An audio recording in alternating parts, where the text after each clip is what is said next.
নমস্কার বন্ধুরা। অর্থনীতিতে নানা জিনিসের প্রভাব থাকে সবসময়। তা অর্থনীতিতে রাজনীতিরও একটা বড় প্রভাব থাকে। তা ভিডিওটা বানানো অর্থনীতির আঙ্গিকে, রাজনীতির আঙ্গিকে দেখবেন না, তাহলে ব্যাপারটা ঘুরিয়ে যাবে এবং সেটা ঠিক হবে।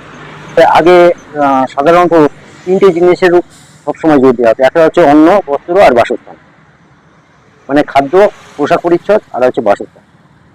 কিন্তু সময়ের গতি প্রকৃতি অনুযায়ী, বা যখন ভারতবর্ষ গরিব দেশ ছিল, তার থেকে যখন আস্তে আস্তে উন্নত দিকে এগোতে থাকলো, যখন উন্নয়নটা শুরু হলো, তখন এই চাহিদাটাও বদল হয়ে গেল। চাহিদা মানে কি? এখানে হচ্ছে পাবলিক ডিমান্ড। পাবলিক কি চাইছে?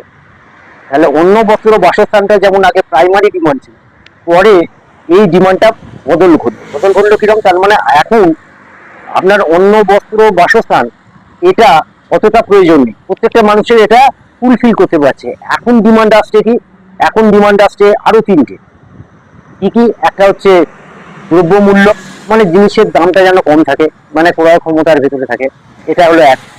দুই হচ্ছে ল অ্যান্ড অর্ডারটা যেন ঠিক থাকে, মানে আইন শৃঙ্খলাটা যেন ঠিক থাকে, কারুর যেন দুশ্চিন্তা না হয়, ওই কোনো রকম অশান্তি ঝঞ্ঝাট ঝামেলা যেন না হয়। এটা হচ্ছে 2 নম্বর ডিমান্ড।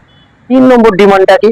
না, 3 নম্বর ডিমান্ডটা হচ্ছে আপনার কর্মসংস্থান। মানে আমার ছেলে বা আমার মেয়ে লেখাপড়া শিখে বসে আছে, তার যাতে একটা কাজের ব্যবস্থা হয়, বা সে যাতে একটা কোনো কাজ করতে পারে, বা মানে আয়ের একটা সোর্স বার করতে পারে, এই দিকে নজর দেওয়া।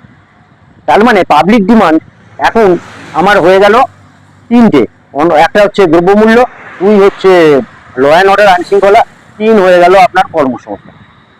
এই তিনটে ডিমান্ড কিন্তু পরোক্ষভাবে ওই প্রাইমারি যে আপনার ডিমান্ডগুলো ছিল, অন্ন বস্ত্র বাসস্থান, ওর সাথে জড়িত।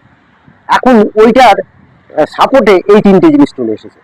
তার মানে আমি সবসময় বলেছি, ডিমান্ড ধরে কাজ করলে কারুর কোনো অসুবিধা নেই, ওভার সাপ্লাইয়ের ব্যাপার থাকে না, এবং অর্থনীতির পক্ষে সেটা সব থেকে ভালো জিনিস।